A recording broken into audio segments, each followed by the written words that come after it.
Selamat malam pemirsa, kembali program Warta Praja. Saluran informasi pemerintahan dan pembangunan di Jawa Tengah hadir ke hadapan Anda. Kami akan menghadirkan beragam informasi kegiatan pemerintahan, pembangunan dan persoalan dari berbagai kabupaten kota di Jawa Tengah. Bersama saya Adinda, berikut Warta Praja selengkapnya.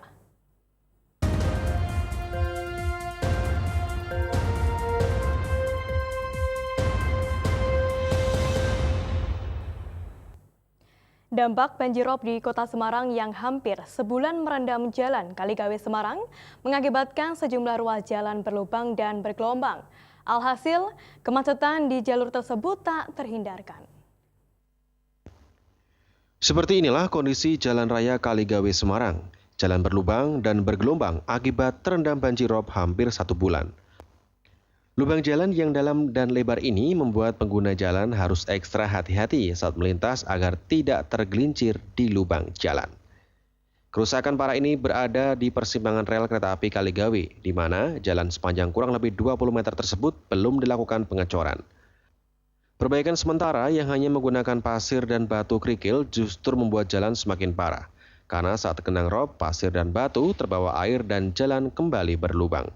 Menurut Paimo, salah seorang warga Kaligawe, tidak jarang kerusakan jalan tersebut membuat kendaraan roda 2 terjatuh akibat terperosok di lubang jalan. Sering, kurak-kuruk sering. Sama ini.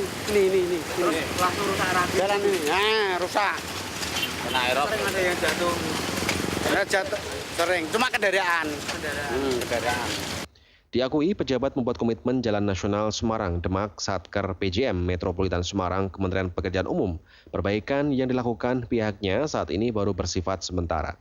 Peninggian jalan dengan konstruksi beton direncanakan baru akan dilakukan di tahun 2017 mendatang. Untuk penanganan sementara memang untuk pakai sandbag sama sedot pompa dulu. Kemudian nanti untuk kemungkinan planning 2017 penanganan mau dengan pakai rigid. Kerusakan jalan tidak hanya terjadi di persimpangan kereta api, namun di ruas jalan sebelah SPBU Kaligawe juga mengalami kerusakan serupa. Rob diperkirakan masih akan terus melanda Kota Semarang, sebab berbagai upaya menangani rob hingga kini belum membuahkan hasil. Heridana, Semarang TV. Sementara itu, Komisi C DPRD Kota Semarang menilai pemerintah kota lamban dalam menangani persoalan banjir dan rob, khususnya di kawasan timur Kota Semarang. Ini dibuktikan dengan belum tertanganinya secara tuntas pembebasan lahan Kalitenggang selama 16 tahun dan 3 periode wali kota.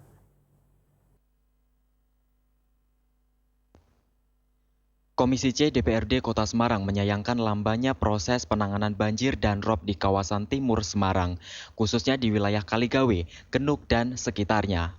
Selain penanganan yang tidak tuntas, persoalan Kalitenggang yang berlarut-larut menunjukkan jika kinerja Pemkot Semarang lamban. Terlebih dalam persoalan pembebasan lahan Kalitenggang sudah terjadi sejak 16 tahun yang lalu atau di 3 periode wali kota Semarang. Anggota Komisi C DPRD Kota Semarang, Sodri menilai stigma bahwa Kota Semarang identik dengan banjir dan rob ternyata tidak ditindaklanjuti dengan penyelesaian secara tuntas. Pemkot khususnya dinas terkait justru hanya berkutat pada penyelesaian persoalan secara parsial seperti dengan peninggian talut atau hanya dengan cara meninggikan jalan. Tentu saja hal ini tidak akan pernah mampu mengatasi banjir di kawasan timur Kota Semarang jika saluran utama seperti Kali Tenggang, Kali Seringin, atau Kali Banger tidak juga dinormalisasi. Masalah yang klasik di Kota Semarang dan sebenarnya penanganannya jelas di depan mata, yakni jalur-jalur sungai yang sebagai pintu masuk air rob itu harus diatasi secara menyeluruh. Contoh yang ada di Kaligawe, itu ada Kali Banger, ada Kali Seringin, ada Kali Tenggang. Dari kali-kali tersebut selama ini hampir 16 tahun dan 3 wali kota belum tertangani secara serius. Kali Tenggang saja itu sudah 16 tahun, pembebasan saja belum selesai. Sodri menambahkan penanganan banjir dan rob perlu mendapat prioritas utama. Jangan sampai lambannya penanganan akan berdampak lebih luas lagi. Eko Budianto, Semarang TV. Beralih ke berita lain, Menteri Perhubungan Ignatius Jonan memantau situasi arus balik di stasiun Poncol Semarang dan Terminal Terboyo beberapa hari lalu. Dalam pantauannya tersebut, Jonan mendorong agar pemerintah Kota Semarang segera lakukan pembenahan di Terminal Terboyo.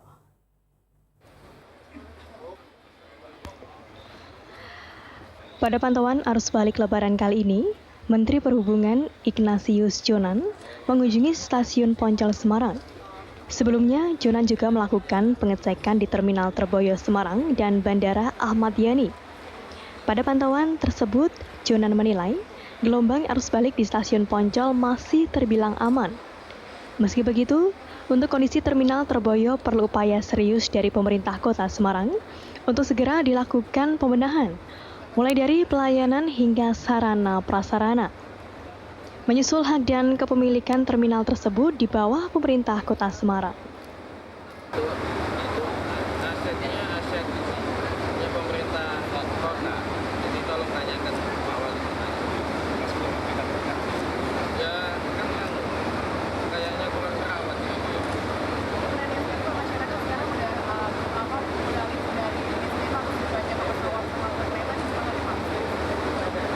Ya harus dibenahi. Terminalnya harus dibenahi, sarana bisnya harus dibenahi. Ya ini PR besar untuk semua, terutama untuk industri bis sendiri. Dari pantauan di lapangan hingga H+7 Lebaran ini, stasiun Poncol Semarang sendiri masih ramai penumpang. Raja Saiful, Semarang TV. Pendataan pedagang Pasar Nglano Karanganyar kacau. Beritanya usai jeda, tetaplah bersama kami.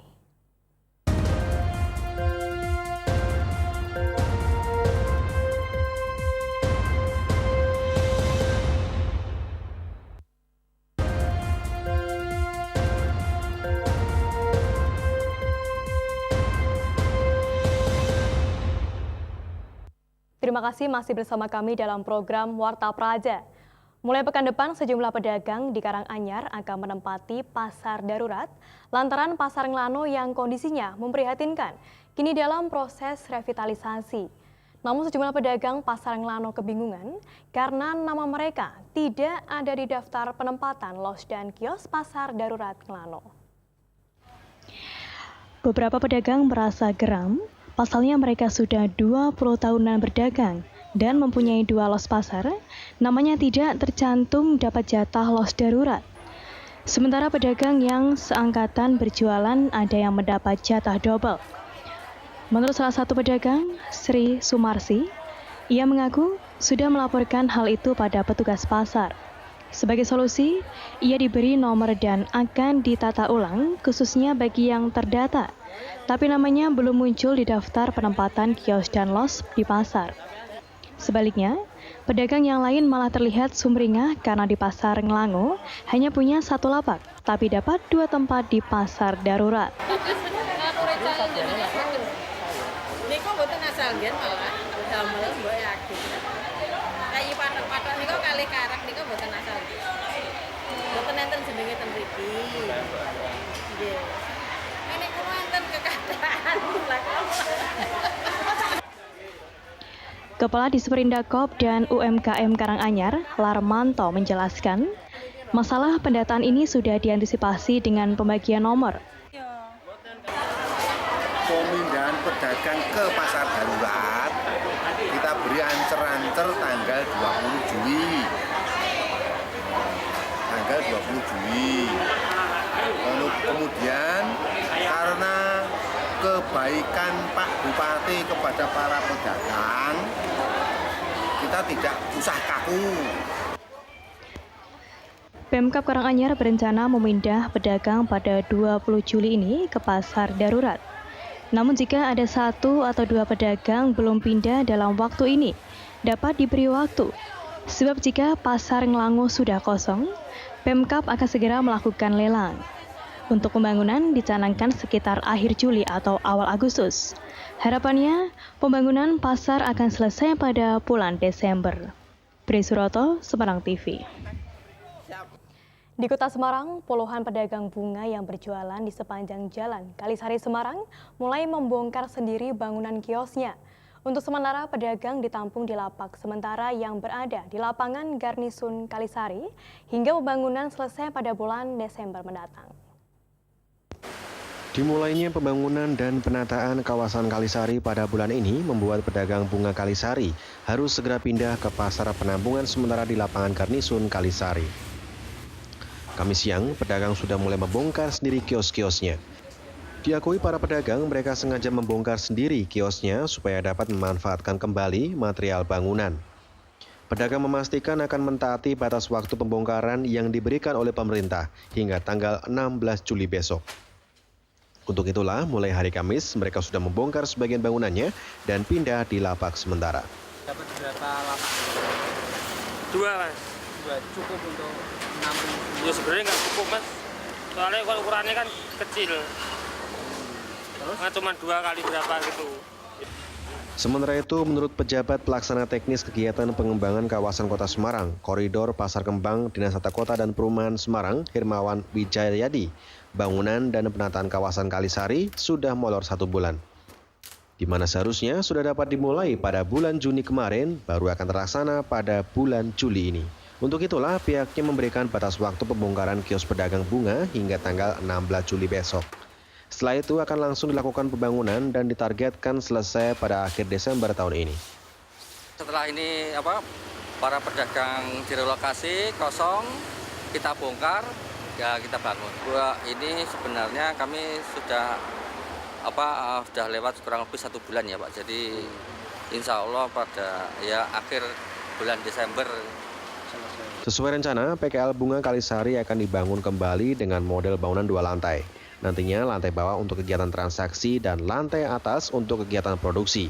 Selain itu, di kawasan itu akan dibuat taman kota dan pujasera dengan anggaran 9 miliar rupiah. Heridana, Semarang TV.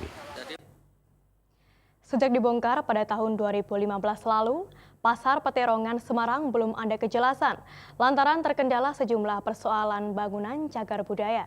Meski demikian, Dinas Pasar Kota Semarang memastikan tahap pembangunan kembali Pasar Peterongan akan dimulai pada bulan Juli ini dengan menelan anggaran sebesar 28 miliar. Hal tersebut terungkap saat sejumlah perwakilan pedagang Pasar Peterongan menggelar pertemuan dengan Dinas Pasar Kamis siang. Setelah terbengkalai hampir 1 tahun lamanya, bangunan pasar kini menemui titik terang. Pembangunan ditegaskan Kepala Dinas Pasar akan dimulai pada bulan Juli ini dengan dikembalikan model konservasi penuh cagar budaya. Selain itu akan ada penambahan bangunan di sebelah kanan dan kiri pasar yang dibangun 2 lantai untuk pedagang yang berjualan di depan Pasar Peterongan. Ditargetkan pembangunan akan selesai pada akhir tahun ini dan pedagang dapat menempati pasar tersebut pada awal bulan Januari 2017. Alhamdulillah tahun ini kita nanti positif sudah melaksanakan dan ini sudah ada pemenang lelangnya. Dan itu akan kita laksanakan mulai Juli ini sampai dengan Desember. Mudah-mudahan sesuai dengan jadwal dan pada saatnya nanti Pasar Peterongan sudah akan dibangun dengan model konservasi penuh. Menurut salah satu pedagang Pasar Peterongan, hingga saat ini menempati tempat penampungan sementara penjualan yang mengalami penurunan yang sangat tajam. Pihaknya berharap agar dinas dalam melakukan pembangunan memberikan sosialisasi kepada pedagang. Kita kan kalau di penampungan minus lah, nah, kita kembali lagi ke tempat semula, alhamdulillah bisa lebaran gitu. Bisa untuk anutang, untuk urip bodoh lah karena.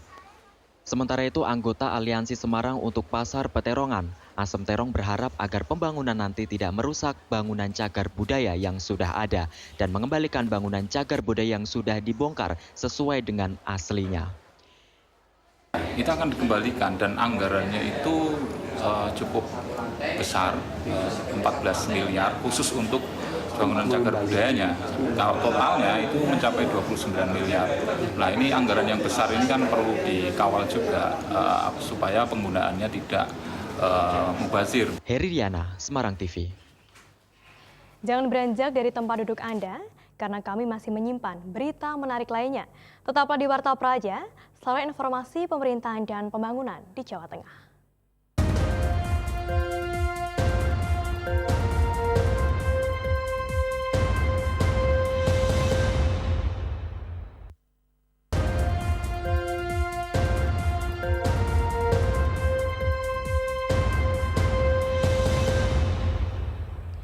Terima kasih Anda masih menyaksikan Warta Praja. Badan Kepegawaian Daerah BKD Kota Semarang mencatat sebanyak 59 PNS tidak masuk pada hari pertama masuk kerja Senin lalu. Namun 7 diantaranya diketahui bolos atau absen kerja. Kepala BKD Kota Semarang Bambang Sukono mengatakan ketujuh PNS yang membolos tanpa keterangan tersebut diketahui berasal dari bagian hukum, Dinas Kebudayaan dan Pariwisata, Dinas Kesehatan, Kecamatan Semarang Tengah, Kecamatan Mijen, serta 2 orang dari DPKAD. Badan Kepegawaian Daerah Kota Semarang mencatat sedikitnya ada sekitar 59 PNS yang tidak masuk pada hari pertama masuk kerja, dan 7 diantaranya bahkan diketahui membolos atau tanpa keterangan. Bambang menjelaskan PNS yang membolos kerja tersebut akan diberikan sanksi ringan berupa surat peringatan dan pemotongan tambahan penghasilan pegawai negeri sipil.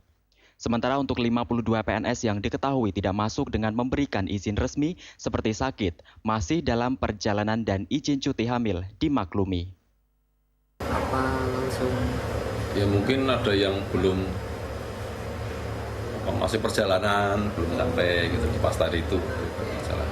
Tapi kan tetap kita tidak ya, karena perjalanan ya, tapi yang penting kan ada izinnya kan tidak kan. Tapi banyak kan itu ada di antara itu ya, karena perjalanan masih di perjalanan belum dapat. Menurut Bambang, jumlah tersebut masih relatif sama dibandingkan tahun lalu. Pihaknya juga mengaku tidak masuknya sejumlah PNS tersebut tidak mengganggu pelayanan di setiap instansi, namun bagi yang membolos tanpa izin tetap harus dijatuhi sanksi. Eko Budianto, Semarang TV. Kekosongan hampir 1 tahun, Wakil Ketua DPRD Kabupaten Demak dari Partai Gerindra akhirnya dilakukan pengisian. Penggantian dilakukan karena wakil pimpinan sebelumnya mengundurkan diri saat mengikuti Pilkada Desember lalu. Rapat paripurna istimewa DPRD Kabupaten Demak yang mengagendakan pengisian Wakil Ketua DPRD dari Partai Gerindra masa keanggotaan periode 2014-2019 yang sebelumnya mengalami kekosongan hampir 1 tahun hanya diikuti separuh dari jumlah anggota DPRD Kabupaten Demak. Dalam rapat paripurna istimewa ini, Muntohar yang sebelumnya mengisi Ketua Komisi B DPRD Kabupaten Demak dari fraksi Gerindra mengisi Wakil Ketua yang menggantikan keanggotaan Mas Syukuri DPRD Kabupaten Demak yang sebelumnya mengundurkan diri dari Wakil Ketua karena mengikuti salah satu pasangan calon dalam Pilkada Serentak Kabupaten Demak Desember lalu. Rapat paripurna istimewa ini dilaksanakan sesuai terbitnya SK nomor 170/53 tahun 2016 dari Gubernur Jawa Tengah Ganjar Pranowo tentang peresmian pengangkatan Wakil Ketua DPRD Kabupaten Demak. Meresmikan pengangkatan Haji Muntohar sebagai Wakil Ketua Dewan Perwakilan Rakyat Daerah Kabupaten Demak masa keanggotaan tahun 2014-2019 terhitung mulai tanggal pengucapan sumpah garing janji. Sementara itu, Muntohar yang menjabat sebagai Wakil Ketua yang baru akan siap bekerja sama dan tetap mengkritisi segala kebijakan yang diambil pemerintah Kabupaten Demak. Untuk apa? Dalamnya kan kita selaku wakil rakyat harus bisa menerima aspirasi masyarakat yang lebih baik. Kalau memang eksekutif dan sejajarnya tidak baik, ya tetap kita kritisi, tetap kritis. Bupati Demak M. Natsir Gubernur Jawa Tengah Ganjar Pranowo menunjuk sekaligus melantik Sekretaris Daerah Pemerintah Kota Salatiga, Agus Rudianto menjadi pejabat Wali Kota Salatiga, Kamis siang di Gedung Gradika Bakti Praja Provinsi Jawa Tengah. Agus mengisi kekosongan kursi wali kota yang telah habis masa jabatannya hingga ada wali kota definitif hasil pilkada pada Februari 2017 mendatang.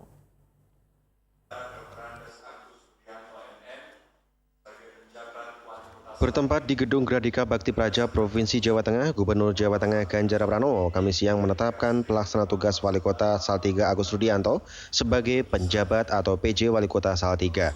Agus Rudianto ditetapkan sebagai PJ Wali Kota untuk mengisi kekosongan jabatan Kepala Daerah Kota Salatiga, menyusul berakhirnya masa jabatan Wali Kota Yulianto dan Wakil Wali Kota Muhammad Haris pada Senin 11 Juli lalu dengan masa bakti 2011 hingga 2016. Agus Rudianto yang sebelumnya menjabat sebagai Sekretaris Daerah Salatiga, menjabat sebagai PJ Wali Kota hingga pelantikan Wali Kota dan Wakil Wali Kota baru terpilih, tepatnya pada 15 Februari 2017 mendatang. Pelantikan disaksikan oleh sejumlah pejabat di lingkungan Pemkot Salatiga dan Pemprov Jawa Tengah. Agus Rudianto mengatakan dirinya siap melaksanakan amanah tersebut dan meneruskan program kegiatan Pemkot Salatiga yang sudah direncanakan sesuai regulasi, serta akan mensukseskan Pilkada Wali Kota Salatiga. Selain itu, selama menjabat PJ, dirinya tidak akan melakukan mutasi jabatan PNS. Mulai Forkompinda dan seluruh SKPD untuk mendukung program pemerintah daerah yang sudah ditetapkan. Bagaimana untuk segera mencapai dalam 1 tahun ini bisa tercapai tepat waktu dan tepat sasaran. Ini memang harus didukung dari beberapa unsur Forkompinda. Untuk pembangunan Salatiga sendiri apa? Terkait menuju itu kita akan push ya, yang sudah tahun 2016 ada kegiatan, yang besar-besar sudah berjalan, ya, tinggal nanti kita monitor pelaksanaan itu. Yang jelas secara proporsional. Penunjukan PJ Wali Kota tertuang dalam Surat Keputusan Menteri Dalam Negeri RI nomor 131.3/1518 tanggal 30 Juni 2016 tentang penugasan pelaksana tugas Wali Kota Salatiga. Agung Nugroho, Semarang TV. Alumni Fakultas Tarbiyah Angkatan 85 IAIN Wali Songo mendukung pemerintah memerangi ajaran agama beraliran garis keras. Selain itu, mereka juga mendukung program pemerintah, utamanya bidang keagamaan yang menyangkut keberlangsungan hidup masyarakat. Informasi ini sekaligus mengakhiri perjumpaan kita dalam program Warta Praja. Warta Praja, salah informasi pemerintahan dan pembangunan di Jawa Tengah. Warta Praja turut membangun dan menguatkan otonomi daerah. Sekian Warta Praja kali ini, jangan lewatkan seputar Jawa Tengah sesaat lagi. Saya Dinda serta kerabat kerja yang bertugas pamit undur diri. Selamat malam dan sampai jumpa.